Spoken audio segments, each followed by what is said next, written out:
Happy Sunday, everyone. Welcome to Sunday Live with me. That's Caleb. Uh, Feel free to join in on Facebook. We have YouTube up and going, and if you prefer, Twitch. And if you chat in any of those places, it should appear right here.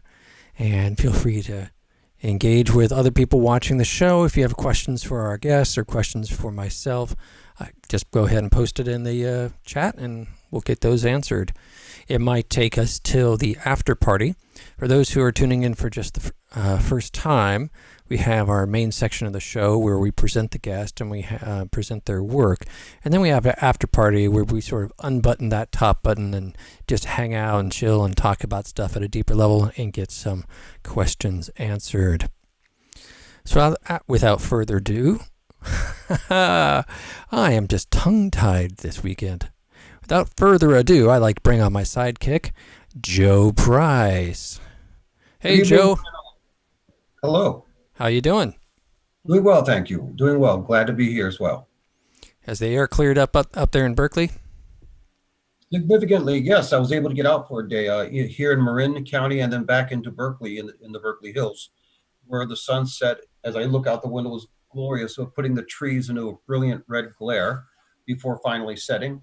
And the prospect looks to be even warmer, clearer weather as the week progresses.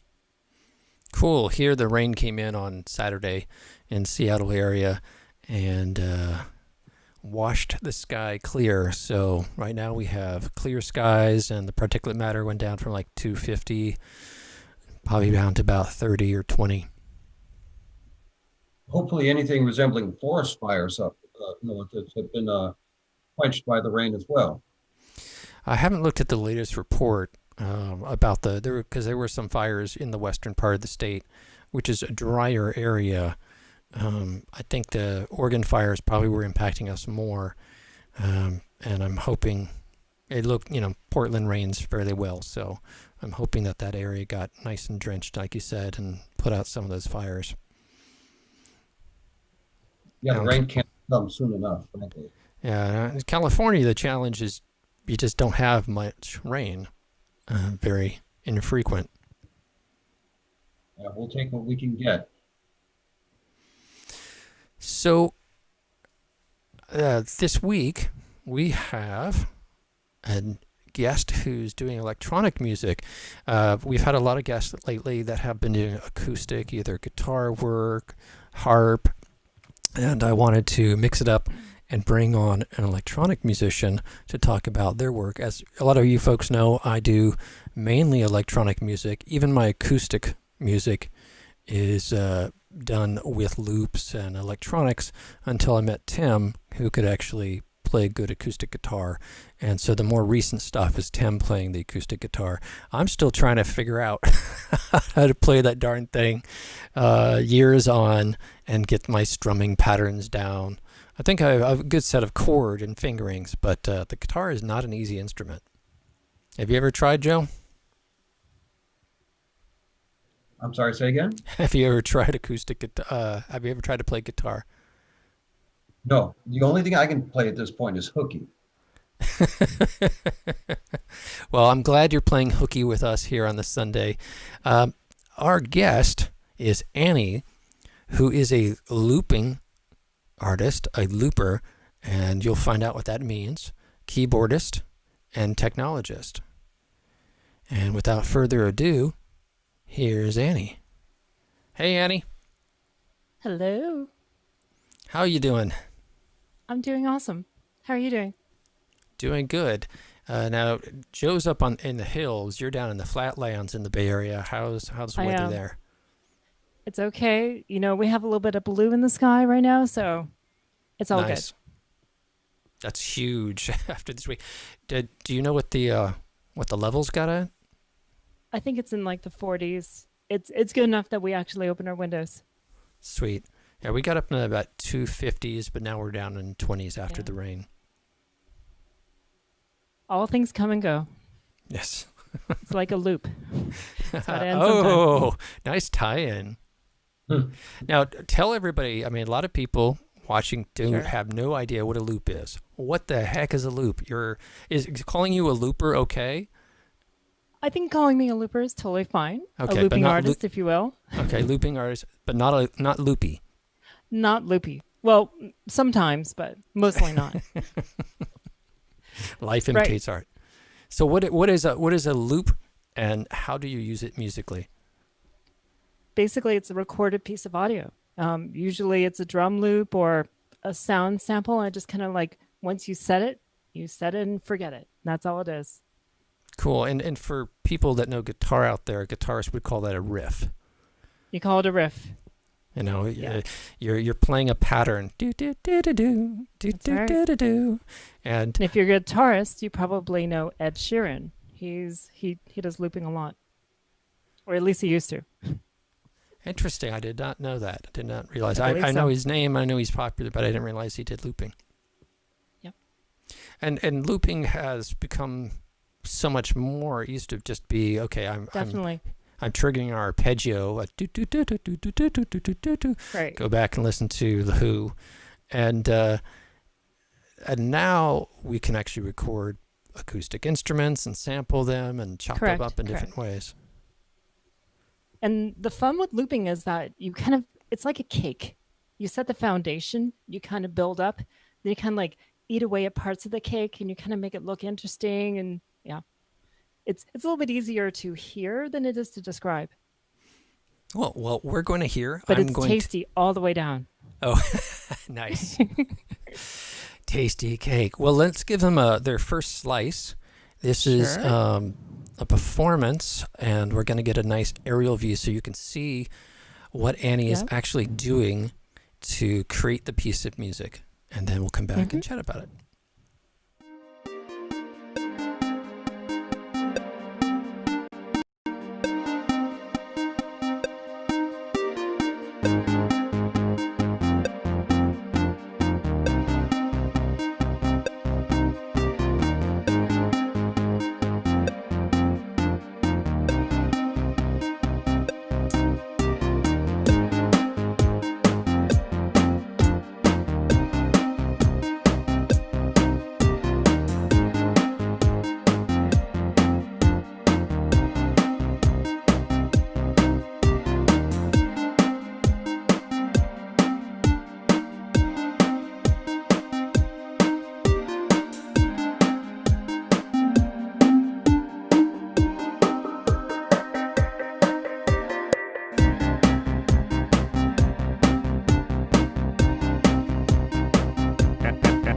Energon.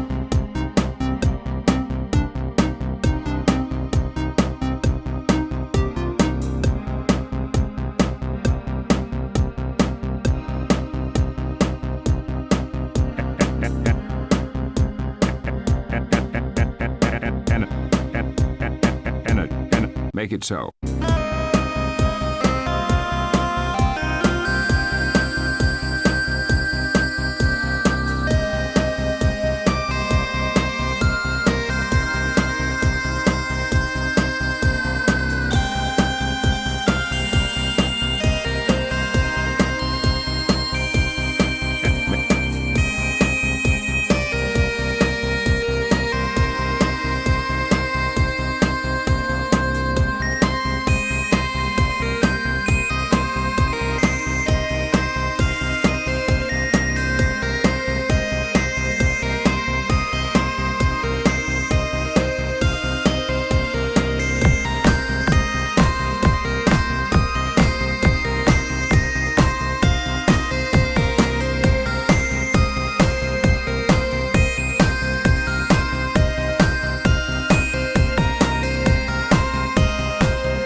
Oh, right. That was a performance by Annie. What would you call that piece? I would call it successful. I That's, think okay, that is one of the very first times that I actually did looping. Um, I was just messing around. I think that was December of 2012, if I'm not mistaken.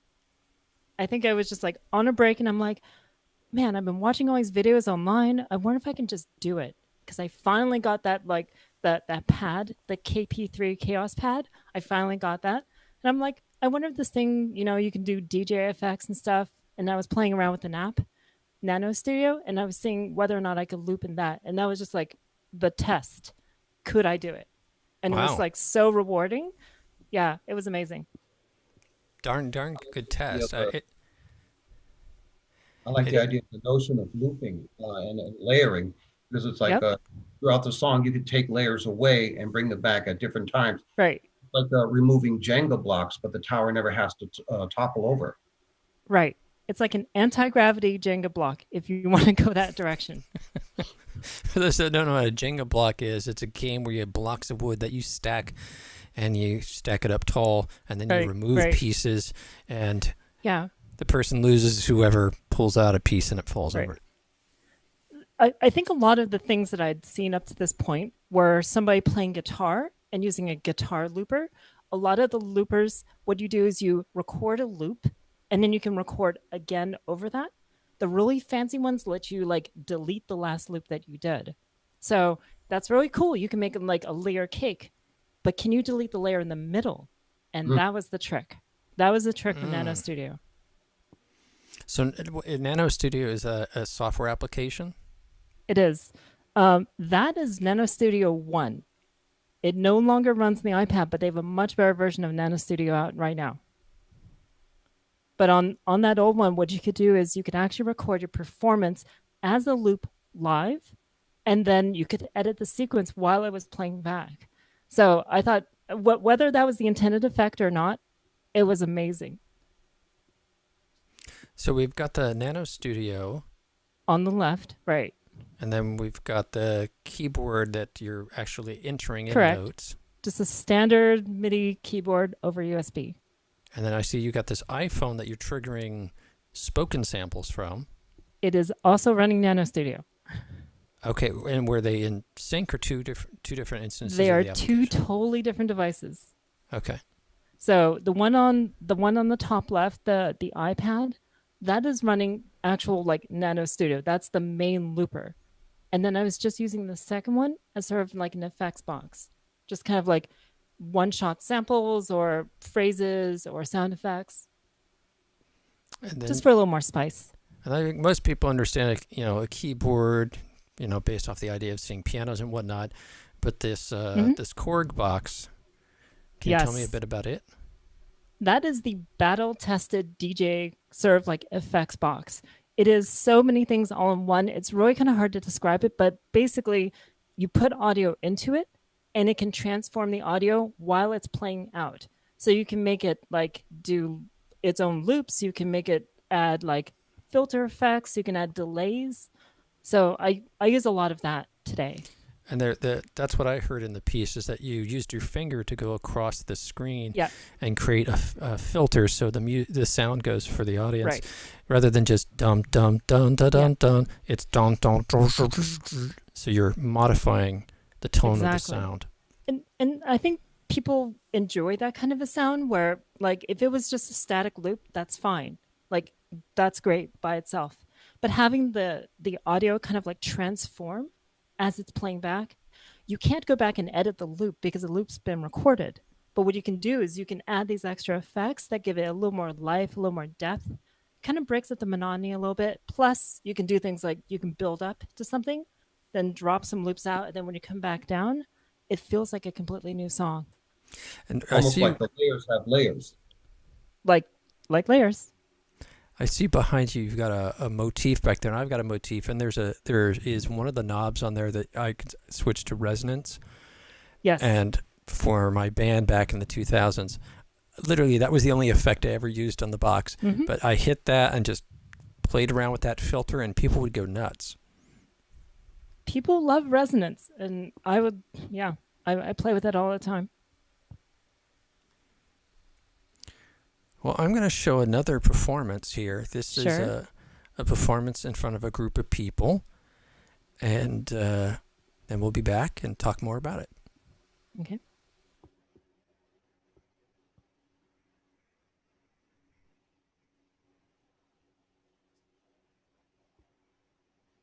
Ooh. Sure. The pressure is on. Great.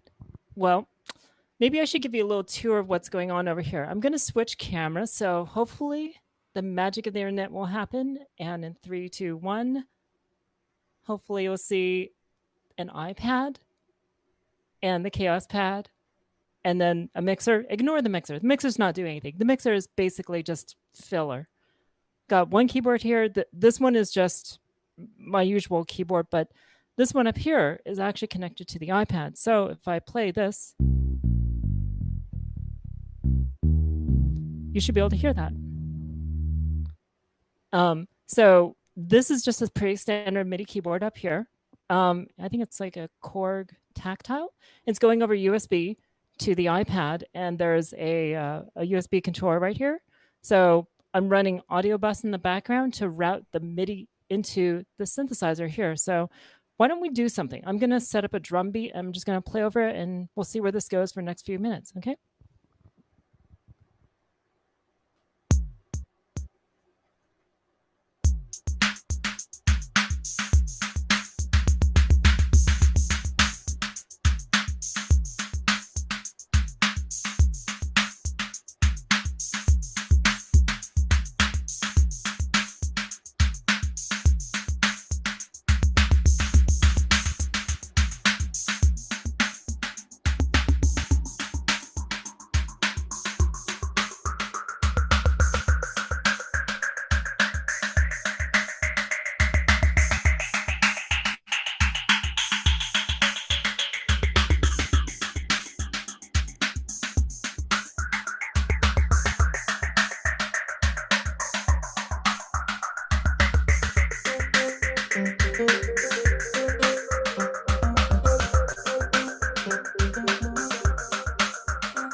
How was that? Fantastic. Nice, really nice. Cool. The song's not even written and it's already being produced. Live and for you. Yeah, I mean, I don't write anything. I just kind of like sit down and just kind of make stuff up on the fly. It's very fascinating because with electronic music, it's you have that ability to just jam, and the jam become the track. Absolutely. You know, And a band can jam live and record that. it can. Certainly, the Grateful Dead made a career out of that. Um, the thing is, you have to then translate that into a studio where you're getting the acoustic instruments and electronic keyboards and whatnot all mixed in and blended. But Hmm. in a setup like yours, you already have levels set, I imagine, between boxes, and you have an Hmm. output. So the same output that's going Sure. to speakers can go right to being recorded. Right. Yep. I mean, basically everything gets mixed into this mixer and then it gets sent to the Korg as an effects box, but also a looper. So even if I'm talking, I should be able to just put on effects. So it's pretty cool. Very cool. So you said you've been doing this since 2012? I think that's when I first started taking it a little more seriously. I had an iPad and I was, messing around with apps on the iPad, just trying to like write music. I'm more comfortable actually sitting in a DAW, a digital audio workstation, and just kind of like composing things and like sketching things out, and then like tweaking them, and then export the track and upload it. So there's that process, but then there's this live element. So I wanted to try to figure out how can I do more improvisation because it helps me build that muscle to kind of like be more creative. So if I'm just sitting around and I'm a little bit stuck, I can come up with something just on the fly and just kind of like tweak it until it sounds kind of good. And then I just started playing with like looping and effects, and yeah, that was kind of the start of it. Now, for folks that don't produce music or make music themselves, this is a Hmm. very common thing where you'll sit down to create something and Yep. get stuck. And sometimes there's just that moment where you realize you're overthinking everything.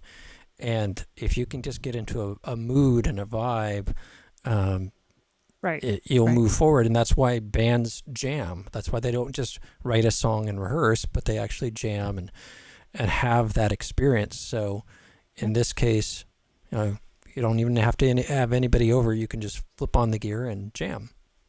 Right. I used to work for a startup, and at this startup, a couple of people there were totally into music, and so one person brought his drum machine in, and one day I just started jamming to the drum machine, and I realized how creative it is just to have like a beat going. And you just start that up, and then you can just kind of get creative on top of that. It's kind of like setting the canvas, and you're just kind of like painting along. It gives you I don't know, it just gives you this flexibility to just keep creating and then trying. It doesn't feel like you're making mistakes. Just feel like you're making, happy accidents, in the Bob Ross kind of style. This is Yeah. reminiscent of how jazz used to be. I'm sorry, say that again. This is reminiscent of how jazz used to be, just starting off Exactly. with the rhythm section and then playing around and improvising. Right. Like you sketch out a motif and you go, that motif sounds pretty good. What can I do with it in the next 3 minutes? How can I transform that and make it interesting? I think that's part of the live process. So almost everything I do is just recorded live, and I have no idea what's going to happen. So there are clips. Sent Caleb some clips earlier. There are mistakes all over, but that's part of its charm. I feel because when you're trying to do something new, right there on the spot, you're listening to how like the audience is like responding to you. Maybe they're clapping or maybe they're just kind of like taking it all in, and then you try to give them a little more of that. Then you try to like change their mood. Like sometimes you're at one tempo and you need to kind of figure out, okay, I want to take them to a totally different key in a totally different mood. How do I do this? And that's kind of this like weird puzzle you do in real time. You just hit the nail on the head about when you're saying mistakes being made all over, but that simply adds to it because that gives it a Yeah. human touch to whether Hmm. it should be a sterile synthesized environment. But the fact that you have that Right. be able to play upon it with these Yeah. so-called mistakes, because a very human element of improvisational touch. Exactly. I think that's one of the things where, like, I had this music teacher who was teaching me counterpoint for a while, and he was like, people used to have to like make a great effort to hear music.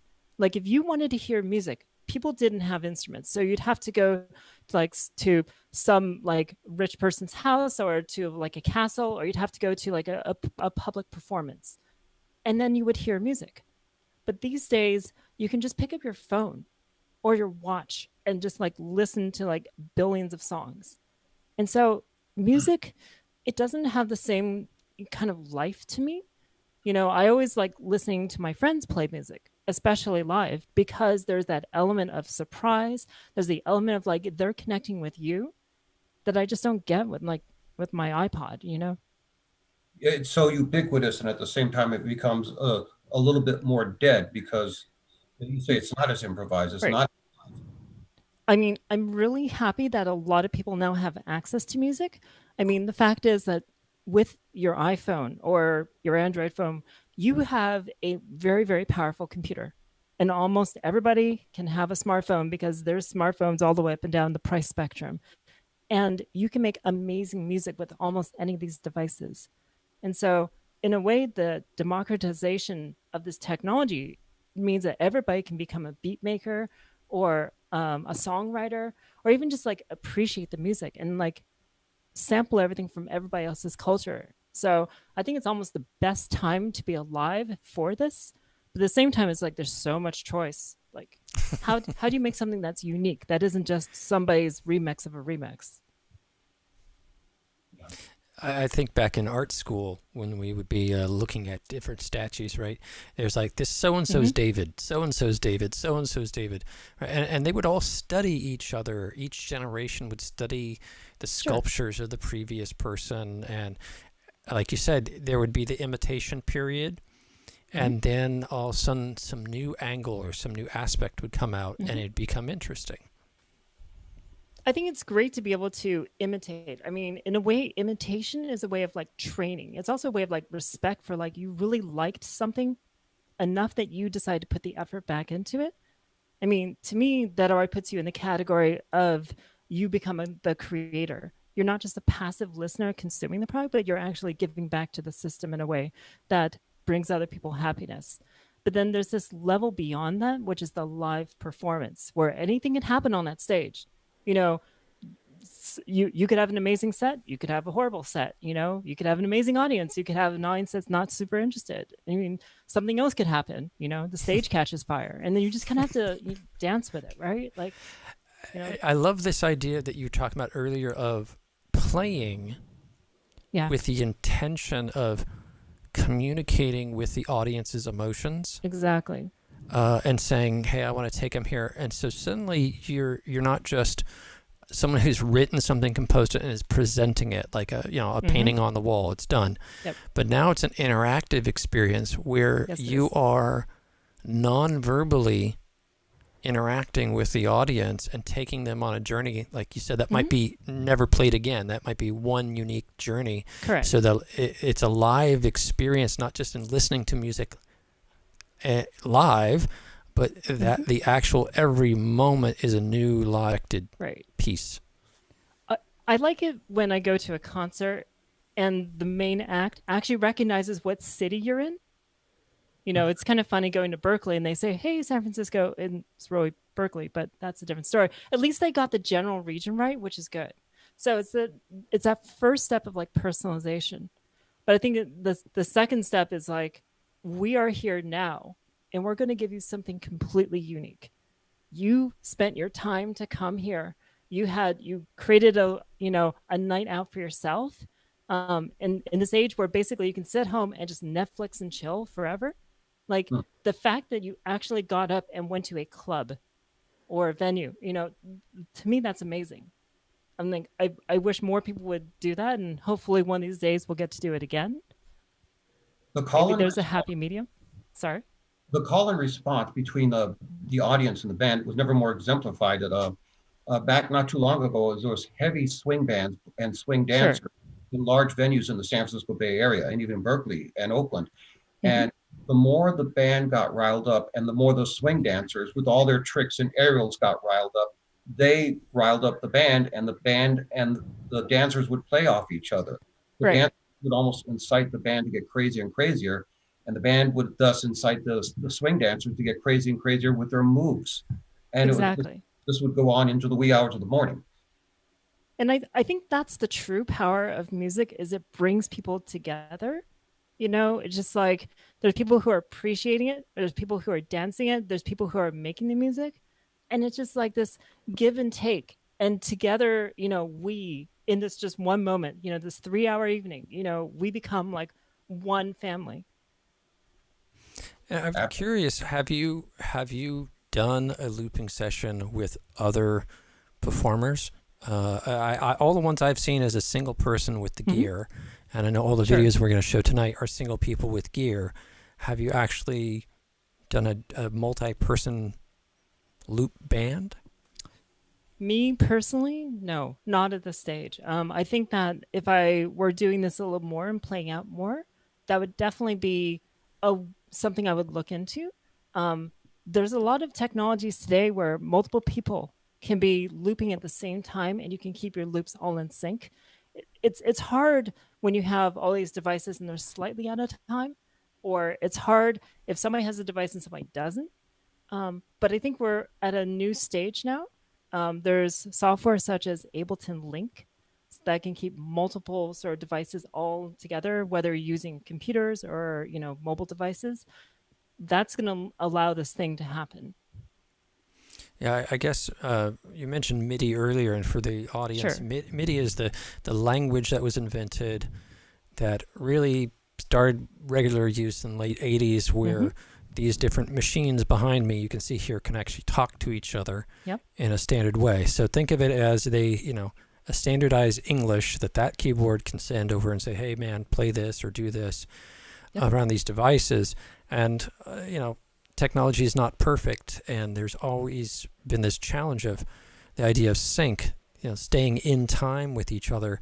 And a bandmate playing the guitar is like, oh, I'm drifting out of time. Okay, let me just step up a little, and da-da-da. But it's harder to do with the technology on the fly to come in and out of sync like that.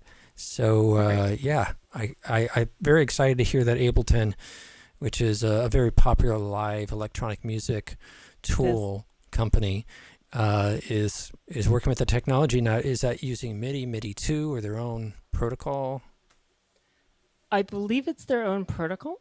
So if you're doing just MIDI alone, MIDI does have a sense of like a timing aspect, but it's not really a data transfer. And so I don't know how you would keep two devices perfectly in sync, except that they would have the same tempo. Ableton Link lets you do like each device can like start and stop the entire song for everybody.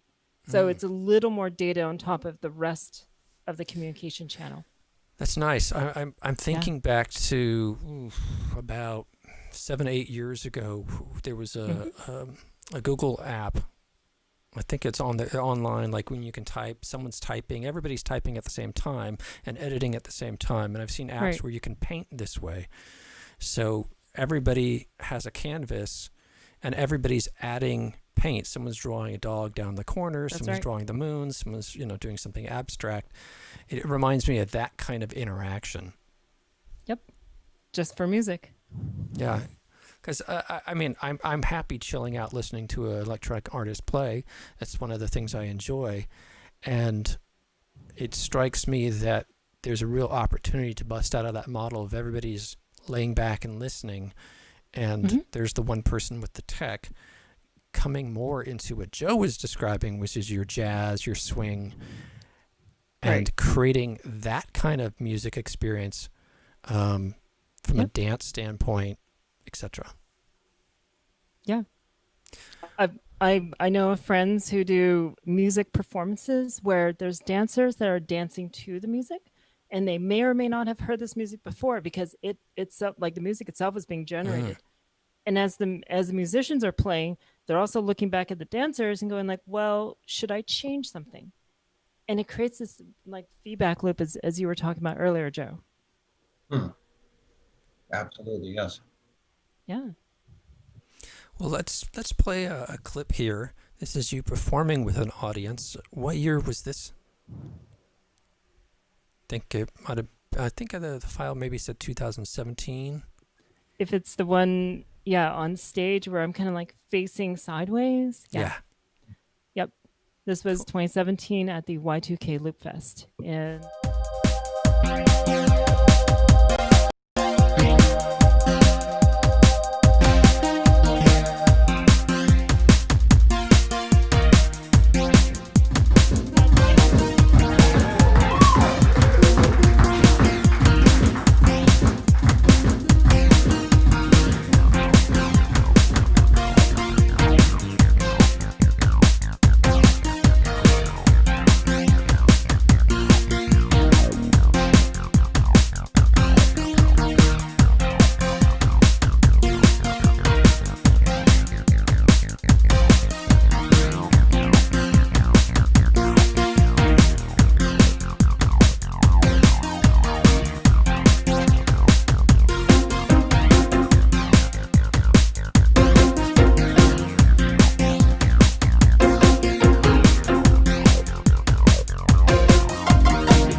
Hey, everybody. That was Annie performing live in 2017 at a looping festival. I discovered, because when I play these videos, I check all the channels, and it looks like YouTube's doing good. Looks like Facebook live stream's doing good. Twitch is doing good. When I go over to the watch party on Facebook, though, it is literally showing Annie playing the same 5 seconds over and over again. It's playing the right audio. in a loop. Yeah, in a loop. And we've never had this problem. It would be on the loop topic that we would have a loop bug. Obviously, I'm the thing that's different. So, So looking at the stream, I think I broke the internet. That's clearly what happened. looks like the live now stream is fine.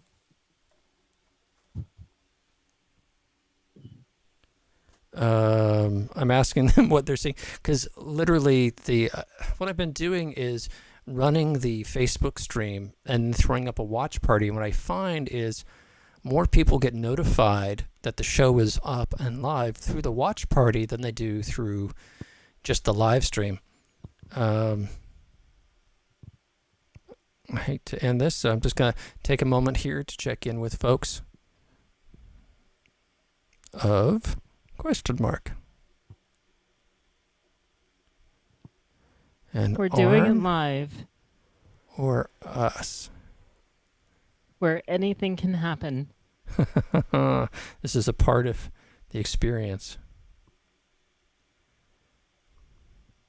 I'm going to test some audio here. We're doing it live, Or us. where anything can happen.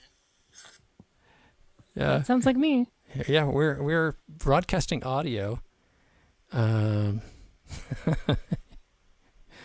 Just if you see just an arm going back and forth. Back and forth. It might just be Joe. Who knows? I can explain. It's literally from your live the first video of actually no, from the live performance today, and it's literally showing you playing with the Chaos pad and tweaking it, and then looping continuously around, so that you're always tweaking the Chaos pad. It's been a 30-minute loop of me just messing with the Chaos pad. I love that. That's visual, but the interesting thing is playing the audio stream correctly. So I don't know if it's just on my phone or other bits, but yeah, if you're seeing the arm going back and forth, We've created a layer. change to the live stream on my Facebook instead. All right, there, I've closed the loop. If they want to see more than just your arm going back and forth the rest of the show, they have an option of another place to go. So folks, I know you can hear me. So there's two different streams on Facebook. There's the watch party, and then there's the live stream on my Caleb Duarte page. If the watch party is not working for you guys, just go to the Caleb Duarte Facebook page, refresh that, and join the live stream versus the watch party. And if you have YouTube, you can go to my official Caleb channel on YouTube. It's streaming there, or the Audio Terrorists official channel on Twitch. All right. I knew this week was going no technical problems at all.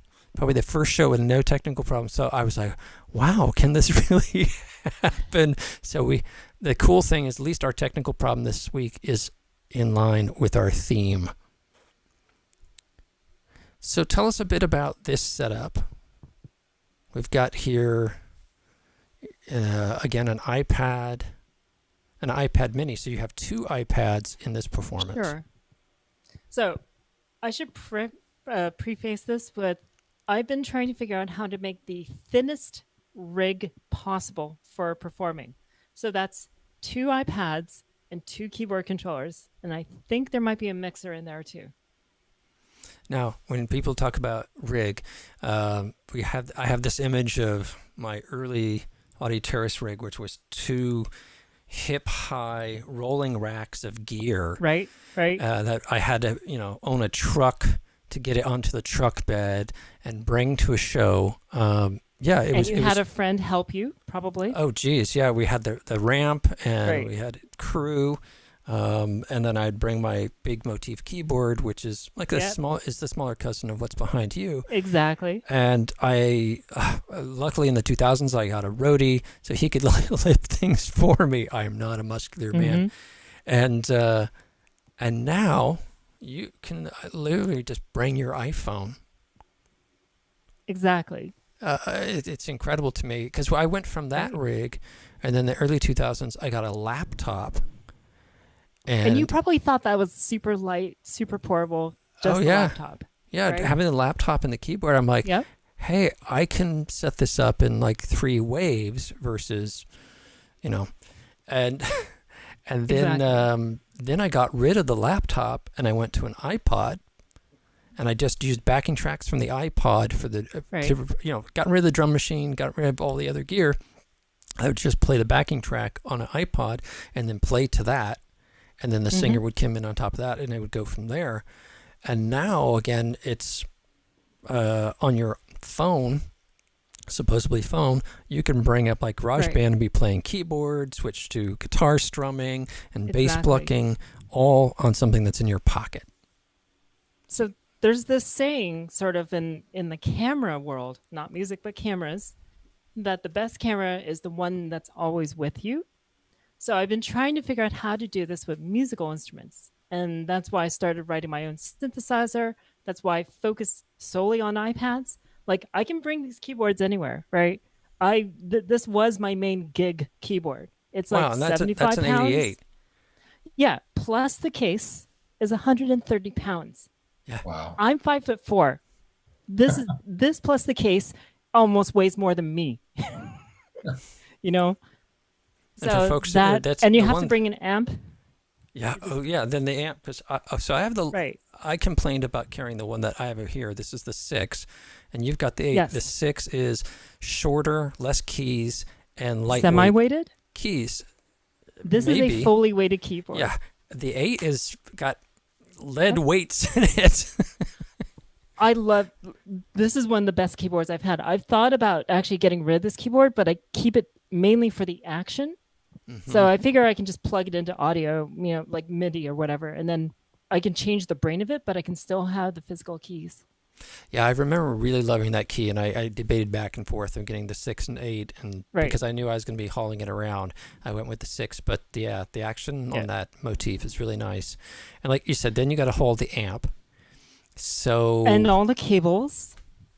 oh, And then yes. you got to have all the other stuff, and just like, yeah. So my goal is to go anywhere in the world, pull out from my backpack my entire like gigging rig, just pull out the keyboard, pull out an iPad, connect in a couple of audio cables, and plug right into the stage in less than 10 minutes. That is my entire goal. Nice. So like a one-man production team or One man production team. Well, as long as the infrastructure is there, right? But yeah, I mean, and then just using headphones for your monitors, and that's it. That is my ideal rig. You're bridging the gap between busking and performance on major concert arenas. Absolutely. Like a lot of the reason why I started developing my own software was because I wanted to be able to have something wherever I went. And I actually wrote a whole bunch of it just sitting in a bus on the device, like inside the program itself. How much of the software have you created on your own versus what you've had to rely on commercially elsewhere? So today, what I can do now is I can do all the software myself, except for the MIDI part. And that's one of those things I'm just learning how to do. I have a full-time job, so audio is just my hobby. But it's like a strong hobby. Yeah, it's one of those hobbies that starts to take over everything. Since we're talking about the software, Yeah. let me show the promo for the software now, Sure. and people can get a sense of what we're talking about here. This is a promo video for the Anilog software application for the iPad.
That was the promo for the Anilog software, and that's on the iPad.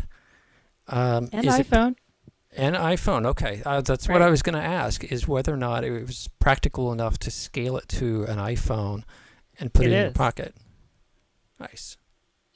As a person that comes from like a web development background, you know, you have this philosophy that you have no idea what kind of device the person who's using your software is going to be on. They could be on a tiny screen, they could be on a very large computer, and you don't know. It's somewhere in between. They could be on low bandwidth, they could be on high bandwidth. You have no idea. So my goal is to provide the best sort of like experience for people, no matter their sort of context, because I feel that's the way we're going to get a lot more people into music. Now, is software your day job, or is this a bridge from the hobby or Software the is day my job? day job. Okay, so software is I am one of those techies in Silicon Valley. So you already could program an application. You It's learned true. how to do it for the iOS, and then you took your hobby of music and brought into it. I have to say that I wrote this application sort of on hard mode. There are easier ways to make applications, but I wanted a particular challenge.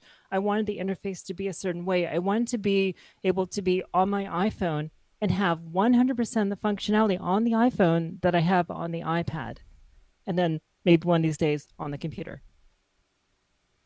Got it. And that's something I'm seeing more and more. You know, in the beginning, it was like iPad, Yep. iPhone was the same application, but the iPad's evolving more as a personal computer. So I'm seeing that there really now is macOS, iOS, iPad, iOS, iPhone. Although really, I would say the new macOS is iOS. It's a hard Macintosh. challenge when you don't have like a huge computer, you don't have infinite, memory, you don't have a mouse. Using your finger is one of the hardest things to use in order to like be precise. And so, as I continue to make improvements to software, like that's one of the things I'm focusing on is like for finger-based users, can you have a satisfying music creation experience? Yeah, that's, Yeah. that's tough. It's Is the very, iPad very tough. Go to the iPhone. I'm sorry, say that again. So this way you're using the iPad as a stepping stone to the iPhone to bring everything to the iPhone. Oh, I actually wrote both the iPad and the iPhone software exactly at the same time. It kind of like morphs itself. So it itself is a morphing synthesizer, and that more speaks that's its sound engine, which is completely new too.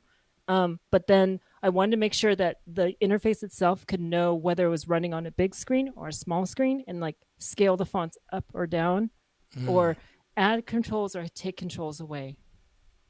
Aside from the size, have you run into any significant setbacks using the iPhone for what you're trying to do? Just the size. That's it. The iPhone is so powerful. It's crazy. This program does push the limits of the hardware, but it also pushes the limits of the iPad too. So part of that is just it's not very optimized at this point, but that's fine. I'm just kind of at the stage of adding features and trying to catch up to people's requests, which there's many. But one day when I have a little more time, I will be able to solve most of those requests. Wow. It's like carrying Giorgio Moroder around in your back pocket. Exactly. Giorgio Moroder. So, folks that don't get the reference, he got famous in the late 70s for creating electronic disco music. And a guest that was on my show early on, my mentor and professor at university, Dan Wyman, he did the synth work for like I Feel Loved and whatnot. We talked about that. We talked about his work with John Carpenter on Halloween, Yep. and he did all the synthesis for 3 John Carpenter films and blah blah. Yeah. And Giorgio Moroder's in there in that discussion for his work with Donna Summer, his work with Sparks, and if you haven't had the chance, if you are into synthesizers and a geek, look up. I think it's called The Great Synth Battle on YouTube. And it's people playing Giorgio Moroder, Wendy Carlos, Ooh. and was it Don Buchla or something like that. It was like you had the disco synth guy, you the have legends. the classical, like the three legends, and they're doing like a band off concert, and there's an asteroid that's going to hit the Earth, and they're trying to deflect the asteroid by how they're playing the music, and it's pretty funny. That's amazing. I'm going to have to look that up later. I'm going to take a momentary break here to chat with the audience, and then we'll be right back to talking about your work, because I want to hear some more about that bridge from software to live to music to live performance. So folks, you are watching Sunday Live with Caleb, and for regulars, it's time for the Mystic Moment. This week's theme, find new tools. So Annie's been talking about her journey as a software programmer and how she got into making music and then got into making electronic music using looping concepts, and how that opened up a whole new world. We've also been talking about how that loop in her life came back to her programming software applications that do music for the iPad and iPhone. The message here is, if you're unable to do things in a certain way, find new tools. You are surrounded by tools. You are surrounded by people who know of tools that you might not know about that can open a door for you in your life to creating. I know for myself, I tried like a Dickens to learn piano, to learn guitar, and I can do them just a nice little bit. And then synthesizers came about, computers came about, and suddenly those new tools unleashed my ability to release all the music that you've probably heard of mine has gone through using computers and using some kind of looping tool or synthesizer. So I challenge everybody this week to think about something they want to do in their life that they've been feeling blocked at, and look for new tools to achieve that, or just go tool hunting and see what that new tool opens up in you. Explore. So we are at the top of the hour, and that means it is time for After Party. This is where we loosen up a little and talk a little more broadly about our guest's background. And we do have a couple more videos. We have another performance video, and we have another experimental video that I think you'll find very, very interesting, because it's another angle to this idea of tools.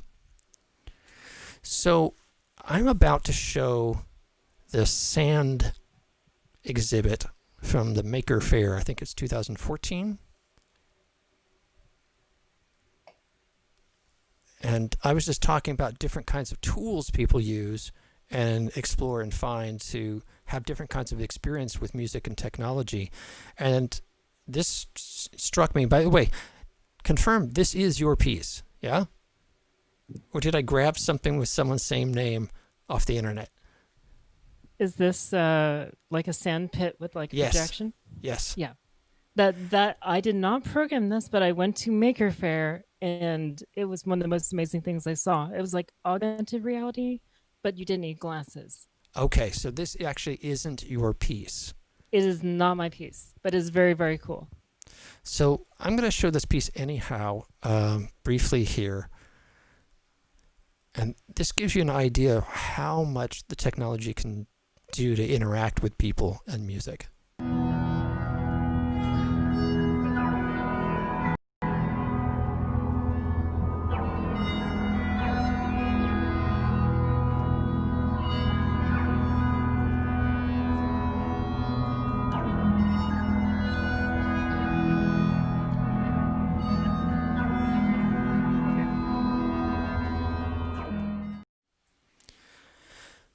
So we don't know who made that piece, and I grabbed it off the YouTube channel. It looked like it was on your YouTube channel, so that's why I grabbed it.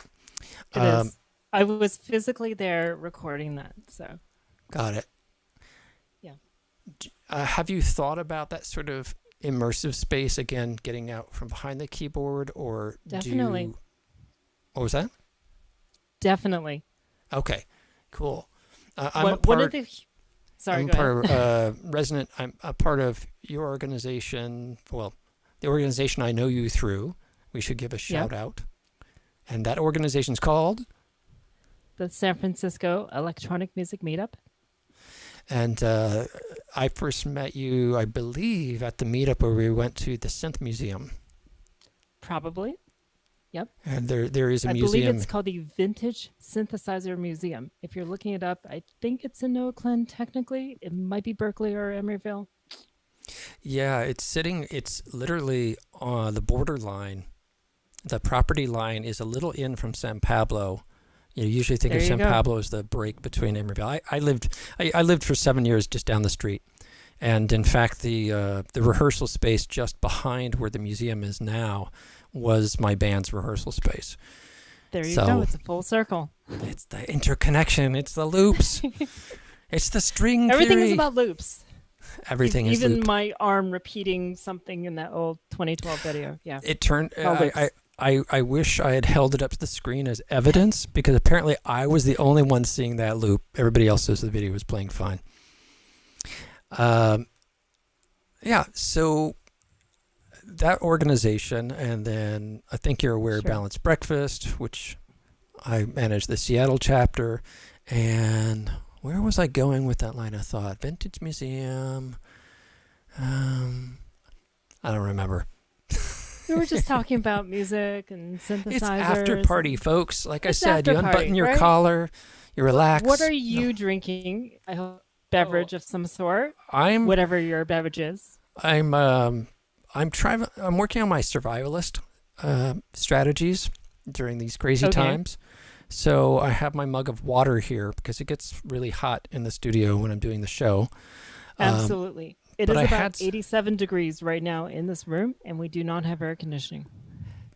I think you're worse off than I am today. But I do look. It's a nice wide base for being in the studio. It's a sippy cup. Exactly. So I can't spill on the electronics. And I put water in there, and I wanted to have some little canned mango slices before the show. And I'm like, There I don't you want to go. waste this juice, so I poured it into the water. So I have mango flavored water. Yes. You think at recording studios are almost like the server rooms of today. I mean, with all the equipment happening, you're having to deal with issues such as heat and temperature and equipment Absolutely. that are at colder temperatures. So you got to get a portable air conditioning unit in there or a big block of dry ice. For this, Then you got rust going and too much humidity, and so yeah, it's fine. I think we're in the Seattle area. There's so few hot days here that technically I could open up the window and probably be fine. Except for the smoke, you're totally fine. Yeah, well, luckily we had the rain come through, so that's kind of it's more you Yeah. guys and the smoke and heat that you guys are having. It's generally great. You know, the Bay Area is one of the most like creative, fun, like chill out places I've lived, as well as like, you know, just being super like driven. But like, yeah, lots of mountains, lots of trees, water. there's Well, lots to inspire you to create, and there's lots to distract you at the same time. Exactly. It's a first world problem to have. It's quite the dilemma if you think about it. But that's one of the things I like about going to like the Vintage Synthesizer Museum or to other friends' music parties. You just get inspired. Like everybody comes from different backgrounds, and we all kind of meet up here in this crazy Silicon Valley. I like The, the fact that everyone's from a different place. It just adds to the social salad. Right. I I'd mean, say you that- talked about new tools, right? Like knowledge and experience are tools as well. You know, those are the things that empower you to like think about things in a different perspective. It's not just like the same of like four on the floor, like bass beat. Like you can be like, oh shoot, that was a really cool, like, you know, beat from some other country, and be like, I want to emulate that, but I want to put my own spin on it. Dave Brubeck did that with Take Five. He was, See? and also Blue Rondo a la Turk. Take Five, the rhythm was influenced by pinball machine he kept hearing, and so Why that's not? so. I was going to ask you, do you Yes. do you experiment with different time signatures? Currently, no.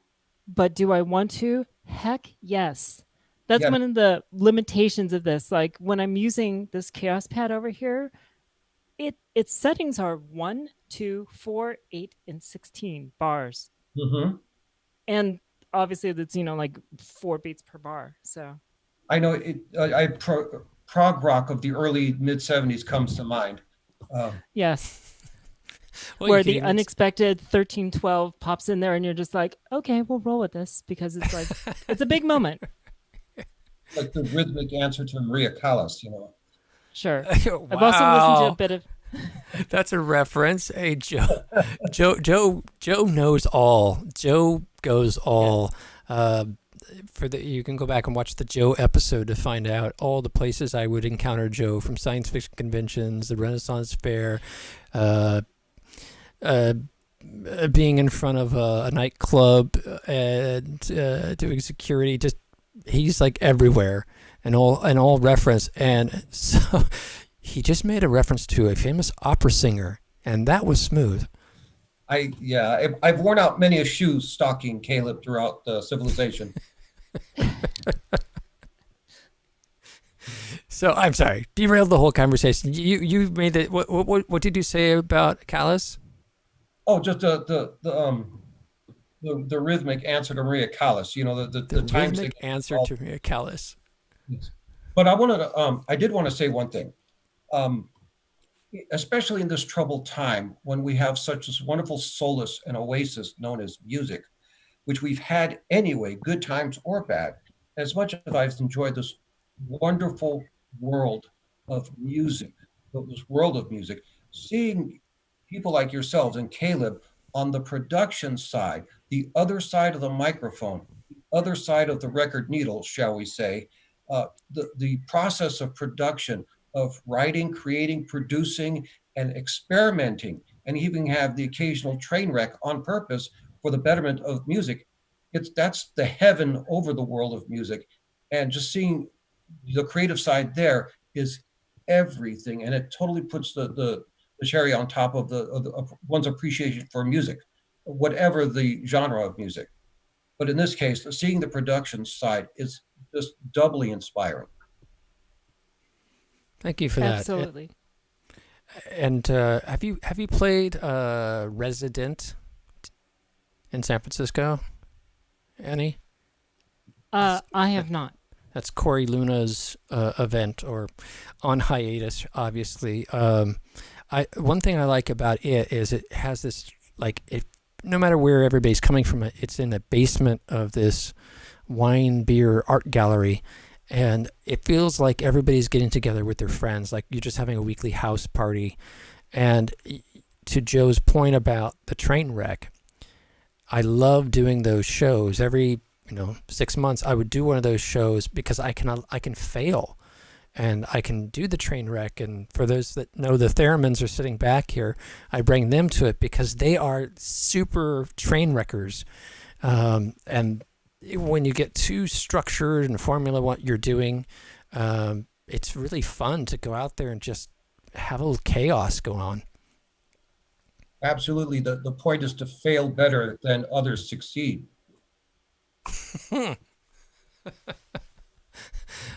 Okay, I'm thinking about that. What do you think, Annie? As long as you stick the landing, that's all. Flopping around, but you stick the landing. That's what matters. Any landing you can walk away from, yes. Any landing, yeah.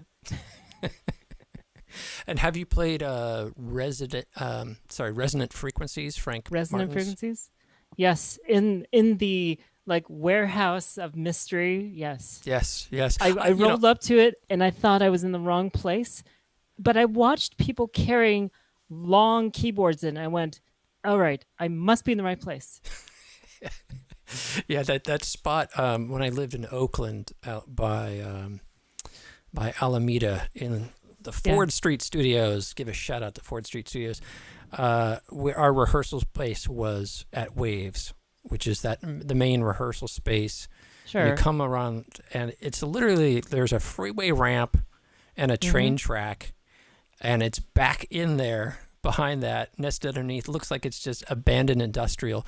And then you'll see all these band guys going in this front entrance, and we used to rehearse in there. I didn't know that second room, that second warehouse was there until I did my first resonant frequencies, and I was looking around like, they're not here. Where are they?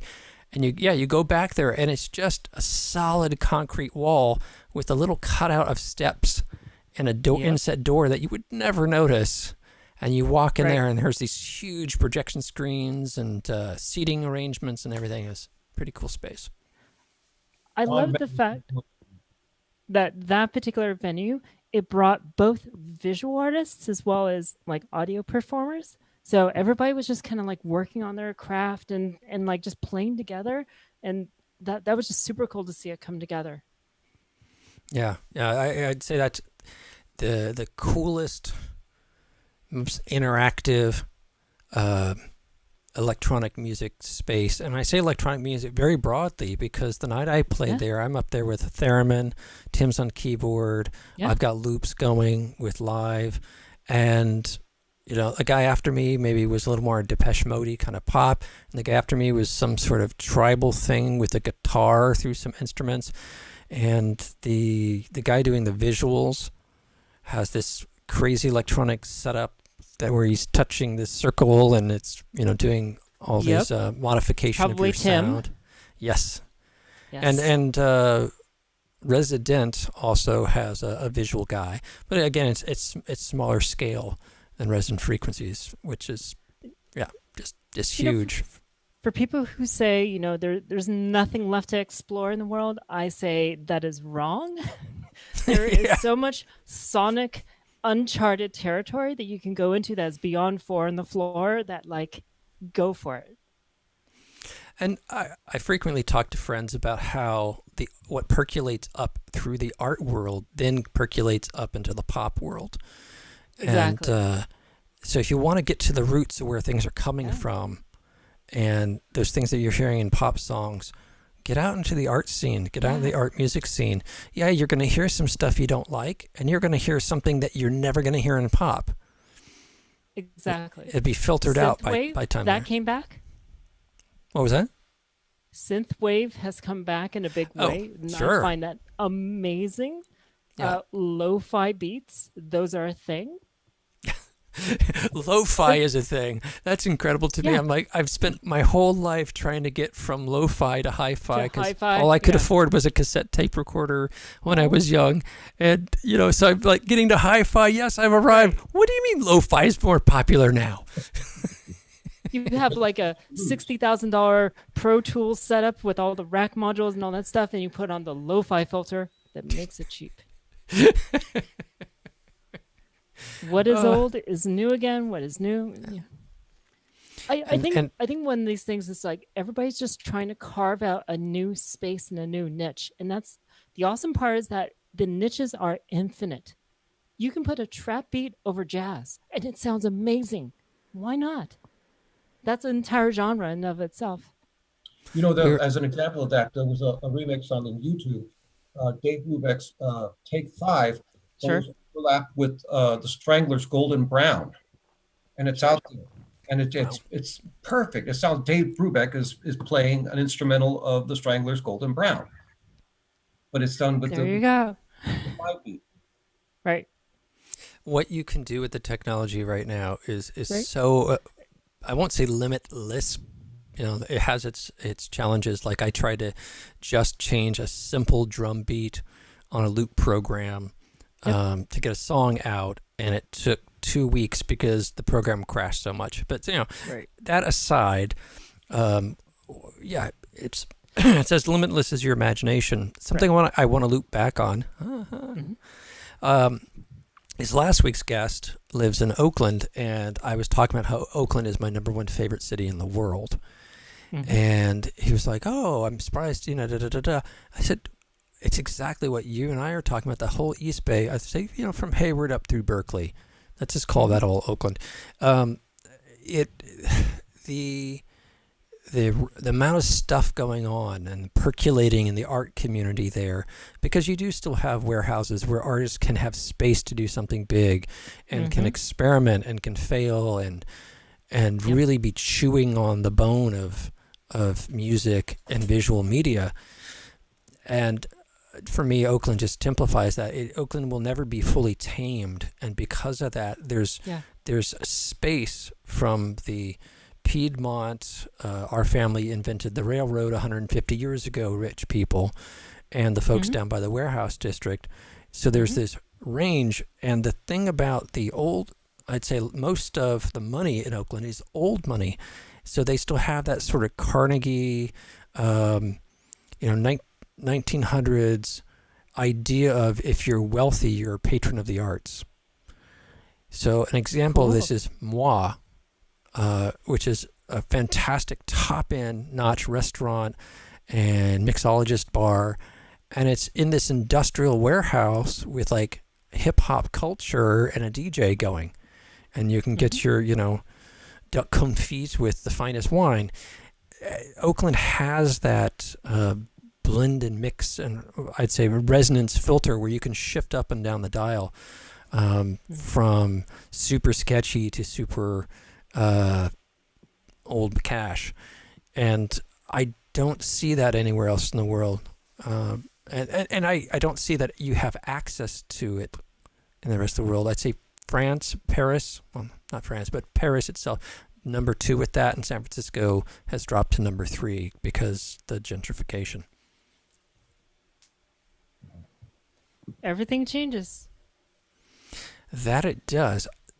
So when I went to San Francisco in about 2008, I started working for startups, and they were in the middle of abandoned factories. And that was the thing. IKEA tables and brick exteriors. The dirtier, the better.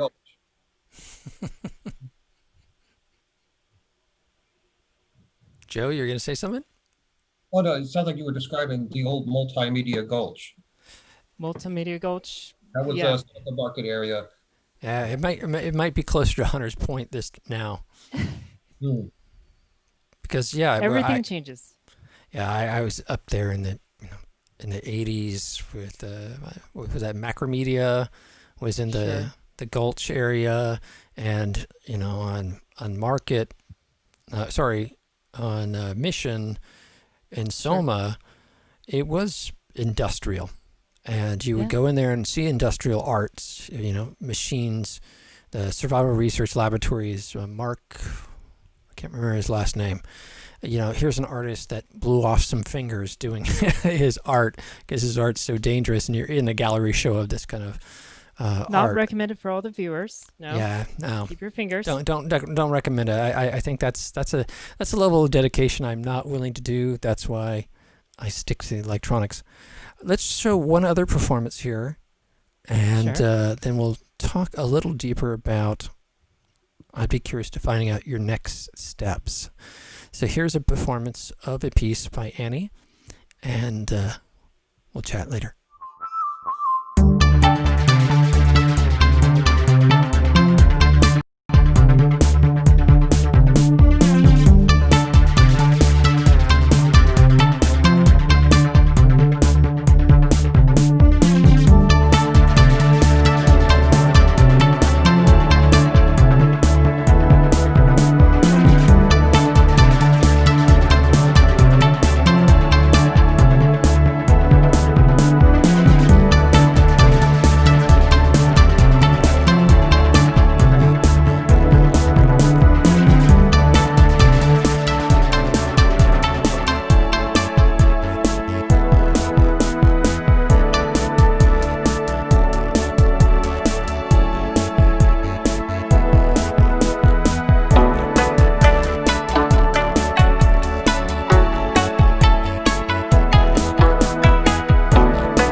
Welcome back. You're watching Sunday Live with me, Caleb, and our guest this week is Annie, electronic music artist, and we've been talking about looping and technology, and she's also a software programmer that has built a software application called AnyLog, and you should check that out on for iPad and iPhone.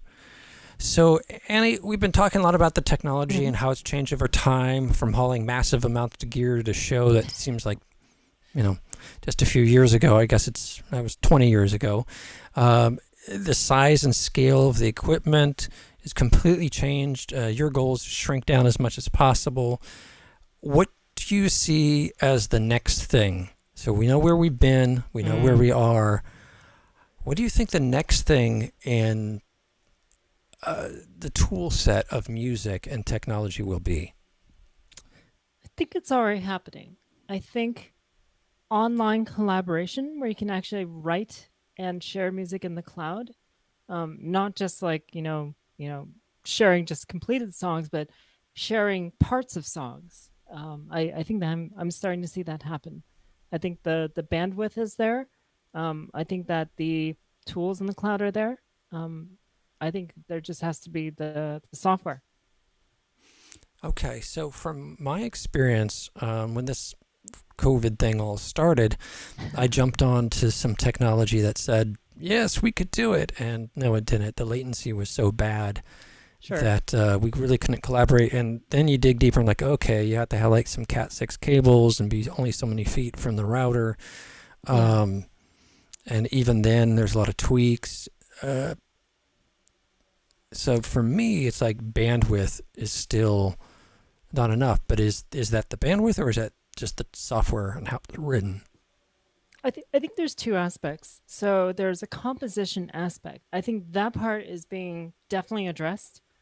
I think that where live performance and like in sync collaboration is happening, I think that's a lot more challenging because you're right. The internet is tremendously faster today, but it is still the internet with all of its faults and all of its legacy systems. So you and I doing a live performance right now will be very, very hard to make it high quality. You could do it in a way that might be more atmospheric, that might be acceptable.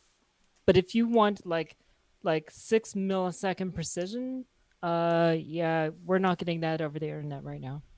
There's probably ways of technically doing it. It's just not financially feasible. But one day, you never know. Maybe there will be a high bandwidth musician network where all the devices and all the audio streams are completely synced with like 2 millisecond latency. At that point, yes, you can literally just pick up a trumpet and play with the drummer all the way across the world. Yeah, because that it's one of the things I've been saying about the COVID situation and the lockdowns is maybe that would drive that technology or drive that market forward.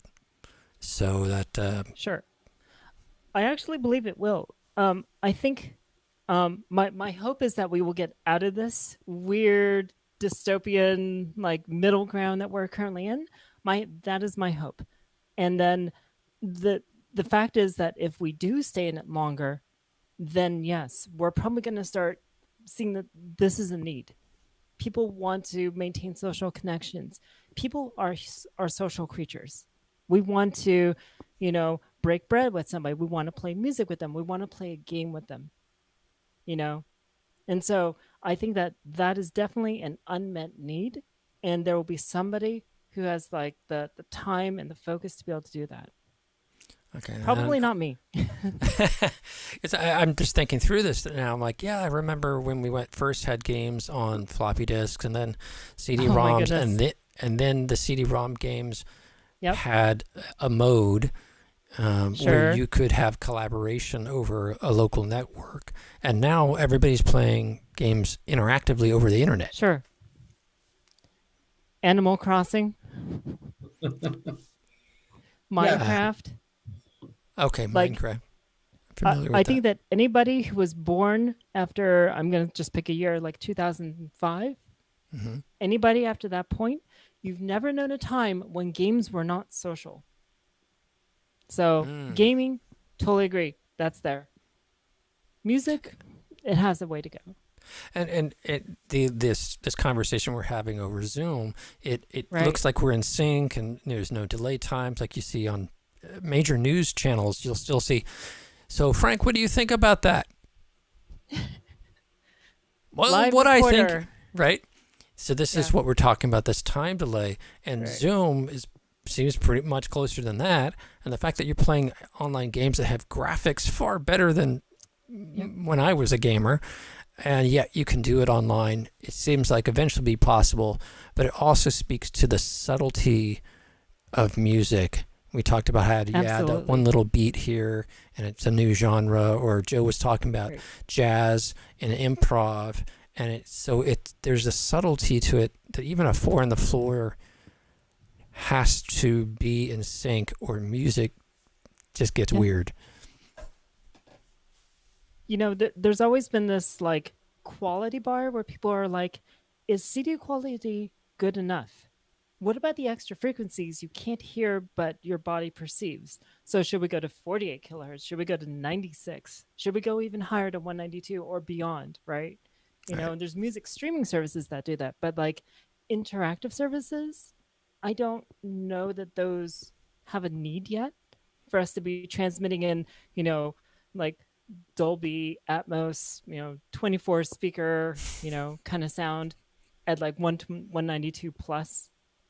Like there are things you get when you're live. And I think that when you do a live performance, there's just something interesting about it. It's not about the quality, it's also about like there's this energy. I can't really describe it.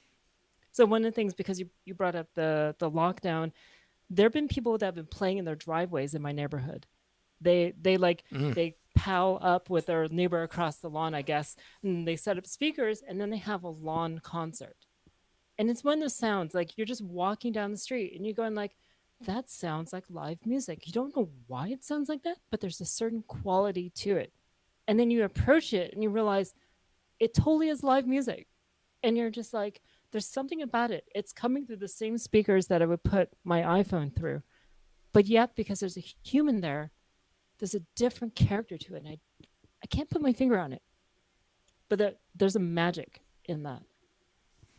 That goes back centuries too. It goes back centuries, and it's come back even now. I hate to say one thing, the one good thing that's come out of this calamity of 2020 is it's just enough of a kick in the pants antagonist to which to rest us from our complacency and throw down the challenge to be inspirational, to come up with new things, to be encouraged, to be inspired, to come up with new creative things, to get off our complacent butts and to fire our imaginations to make it better. The one good thing out of 2020 is for this.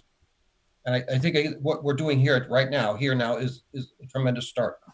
Thanks to Caleb, frankly. Thank you, And Caleb. you're absolutely welcome. It's my joy. It was a little bit of a steep learning curve because the technology is a little erratic, and as people have noted, hardware and software bugs seem to be attracted to me. So I'm glad, and Joe was one of the people early on where I'm like, I don't know that I can get this all to work, and Tim Lehane and you guys all joined in and got me up on my skis, and now I'm rolling enough that I can reach out to artists like Annie and bring them on here and give them a showcase for folks where we can all talk about this stuff and explore it and grow. So very happy. The show would not work if it was just me flapping my lips. So I appreciate you being on the show, and I appreciate Joe showing up as sidekick and whatnot. And we are an after party, and what's a party without a gate crasher? So I'm going to bring in a gate crasher. Hey, Greetings Peter, from can you Australia. hear us? It's still connecting. Hey, Peter, you're on Sunday Live with us. Hey, Peter. Here with Joe. I figured this is the part of the show called After Party, so you're our Yeah. gate crasher. You. You snuck in past the bouncers, did you? Yeah, it's a bit early for the beer, unfortunately. So our artist this week is Annie. She is a software engineer. She's written music software for iPad, iPhone. She is a loop performer, and so we had her performing live and some videos of her performances as she grows as a loop artist. And we were talking about music and technology and what is the next thing. And she was saying really that the being able to perform live over the ether is the next thing. What do you think the next thing is, Peter? I'm notoriously crap at predicting anything of that kind. I don't know. No, I think that's probably a good bet though. I mean, but it's been a long time coming. I mean, you would have thought, 20 years ago I started doing this sort of thing. I've been working with people in the States, remotely for a really long time, and we all thought that would happen really quickly, but it's just taken such a long time for people to get on board with that stuff. Oh, and by the way, Peter Miller, Annie, I'd like to introduce you guys at dinner. Hello. And Annie's in the Bay Area, San Francisco Bay Area, and Joe is as well. And you're in Australia, and I'm in Seattle. So isn't it amazing that we could be doing this? I mean, yeah. So it is incredible. We were talking about how the music is so subtle that's actually the latency is the technical problem, because things just slightly not in time, people can feel and perceive. But Annie was just talking about how there's something about when humans are interacting and making music, there's something still ephemeral about that you feel. If you had two tape recorders just playing, it's not the same thing. No. It's getting better. I mean, it is now getting to the point where things are actually doable, and there's no. I'm amazed that there's so little lag, but yeah, she's right. I mean, that's the thing. If you've got tiny little differences of timing, it can make a huge difference to the feel of what you're doing.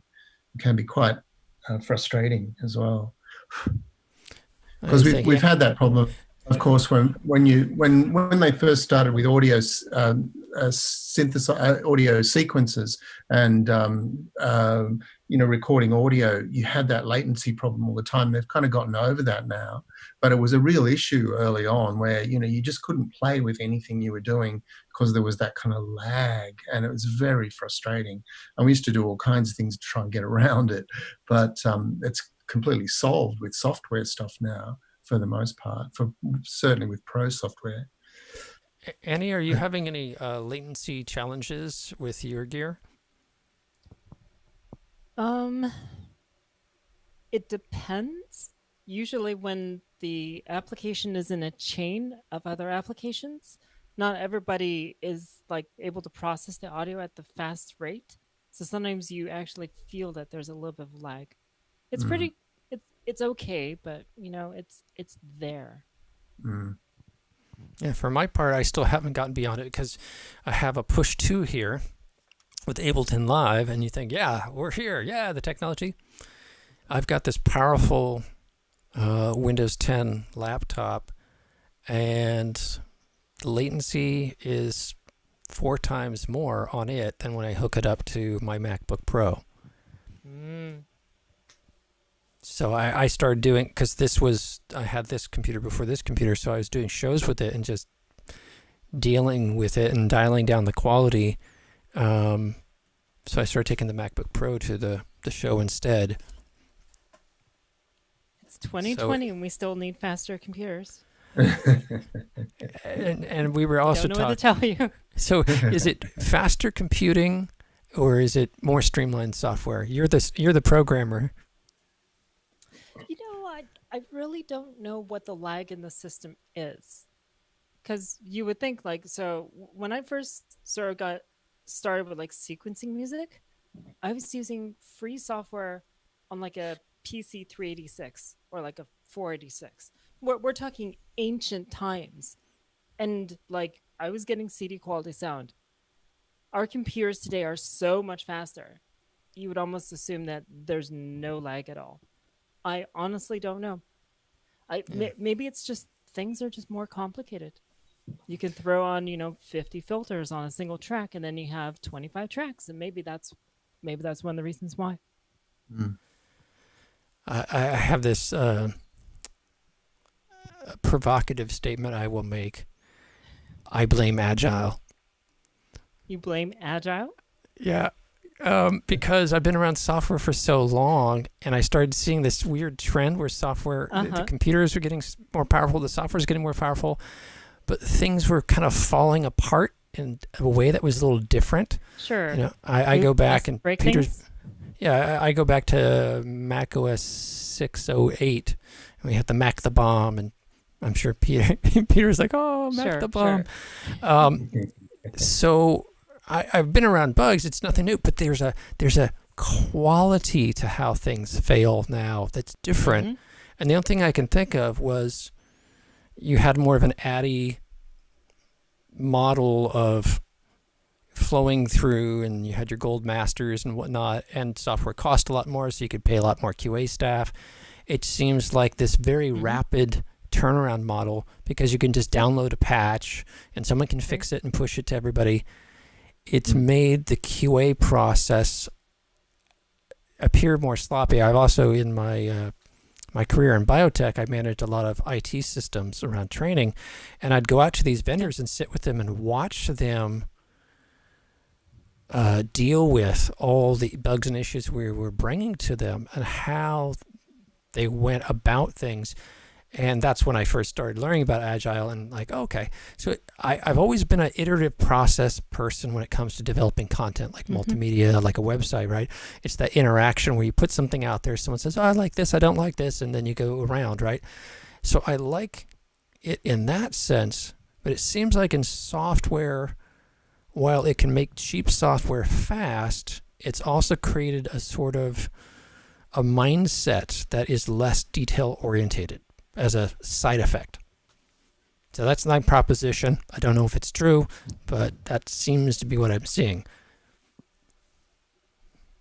There's definitely a thing that happens now. It's a big change from when I first started, certainly if we're talking about music software, where there's this kind of tendency to try and get things out by deadlines. And even though there's a bunch of beta testers behind everything, it still ships with them knowing that they're going to hit a wall with something somewhere and that the consumers are going to find it. There's that kind of idea that for the early adopters are almost like a second crew of beta testers, because they can roll out the fixes so fast that they figure, well, let's see, we've got our beta team of 10 people and they're going to go and they're going to find 90% of everything, but there's also going to be a lot of stuff that they won't find. And so they just kind of go, well, it's good enough to ship. And in the first 2 weeks of release, we're going to find all those other things when all the people start complaining. So suddenly we've got, 50,000 beta testers. They're going to find something we missed. So Annie, did you find that's a definite change. What was your experience with the Anilog software? It is a constant battle. You think that you've solved the problem, and then yet something else changes. Yeah. Just before we got on air, I was wondering why my MIDI keyboard didn't connect to my iPad. And I literally had to look at the help article and compile a version for the iPad right before this. Wow. That's right. I looked up a help article, I Googled, I implemented, I downloaded. Wow. I mean, that's talk about Agile as a concept, not the actual structure, but being that Agile, like to be able to do that right before the show, to take a software that you're using and look up how to fix it and recompile it and put it out there. That's the positive side to how dynamic things are.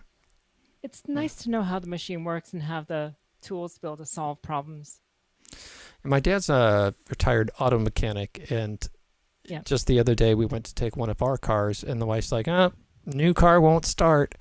I think it has so much electronics on it that it drains the battery a little faster, and we haven't been using the cars. And I immediately just drove up, knew what to do, jumped the car. It's that sort of, when you have that skill set to open up what's underneath, it's very powerful. We've moved from an era where you could just look at a problem and then fix a problem visually, like, oh, the string is out of tension. Sure, let's do that. Or piano key's stuck. Let's go fix that. To this like really mysterious thing of like, I have to pull up a console and look at a debug log and go, right, I didn't set that property. It's just like the layperson has no way to actually debug this.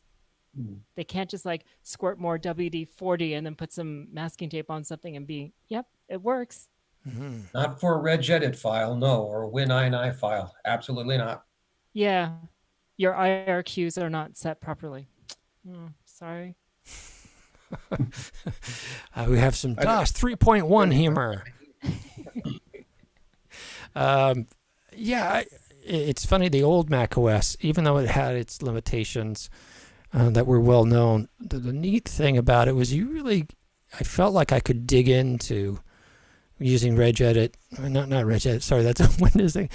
What was it called? It had like a Jack in the Box that popped out of it application. Anyways, you're like, you could go in there, you could change the sounds, like what sounds a program using. You just double click to open the package. You could change it. It's very visual. So I know it's possible with the right metaphors to be able to dig in a little deeper, but at a certain point, like you said, your software is more complicated than the car. And even a current complicated car with chips and everything, still as a system, is probably simpler. So, My dad used to love working on his Volkswagen Beetles. That was like his favorite car because everything was like super like obvious apparently.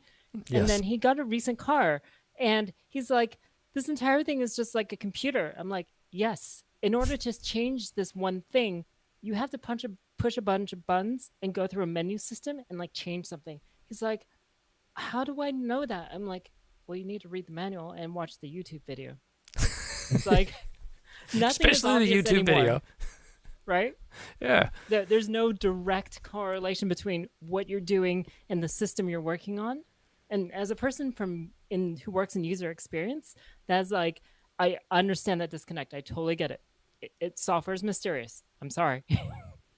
I will say that YouTube can go even help you with the basics. I was over at my father's and his weed whacker needed to be rethreaded, and I didn't know how to do it.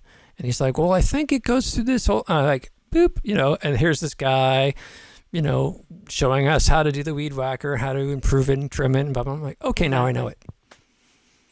I used the internet for how to correct things, from the ergonomics of basic karate footwork to how to fine-tune a Raleigh Stormy Archer 3-speed internal gear hub.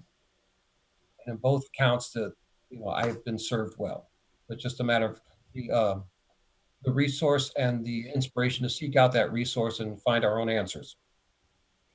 And anybody who doesn't know how to use the technology, your iPhone, iPad, laptops, and whatnot, they've gotten pretty darn simple to use, but they are a whole different metaphor than the physical world. And if you don't know how to do those, you don't know how to get to those, access that information.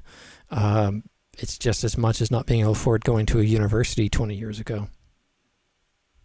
This goes back all the way to Moses downloading wisdom from the cloud onto his tablets.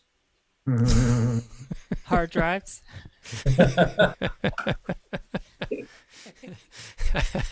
That's a good one. I have people sometimes in my life I always tell these long-winded stories, so I'm going to cut this one short. People have asked me what I think ghosts are. For whatever reason, I'm not going to get in the backstory. And my answer is, ghosts are you reading data off the hard drive. It's you reading a photograph off the hard drive. No, they're not dead people. It's just the material world can act as a hard drive, and you've done a read access on the hard drive, and so you're having this image that was my explanation for what ghosts are. There's don't know. actually a really great story called The Stone Tape, which kind of has that exact explanation, and that what's happening is that ghosts are kind of impressions recorded in stone, and that under some circumstances those things get played back, and that's why people see them. It's a really good. It's probably now available on internet somewhere, but it's called The Stone Tape. You should read it. Stone It's Tape. quite I'll fun. check that out.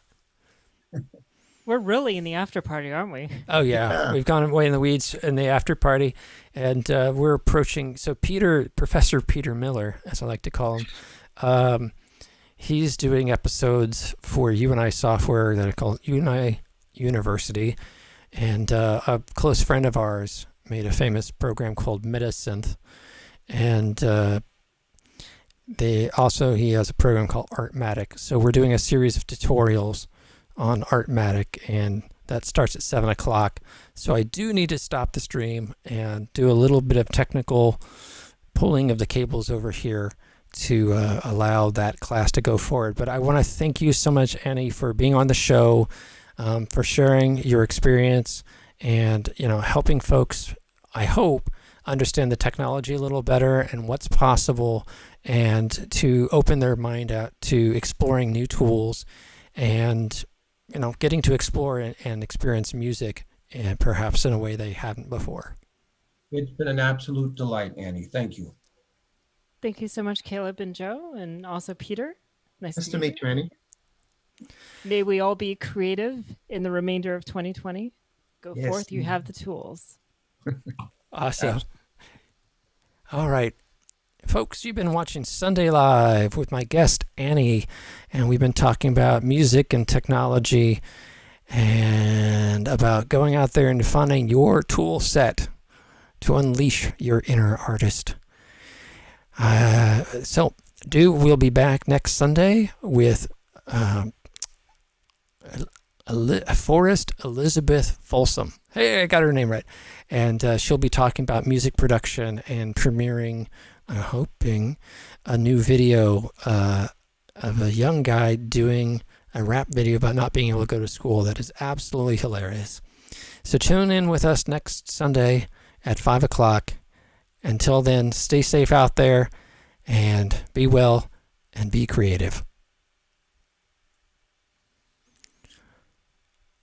For folks wanting to get in contact with me, you can reach me at Caleb Duart on Facebook. If you'd like to hear my music, you can go over to Bandcamp. The acoustic stuff is under Caleb. Audio Terrace is more electronic, and Queer Blue is also electronic but more dance. Also, each one of those bands has a YouTube channel that you can check out. So we have Caleb Official, Audio Terrorist, and the Queer Blue. Thank you again for watching. Look forward to seeing you next week. Take care.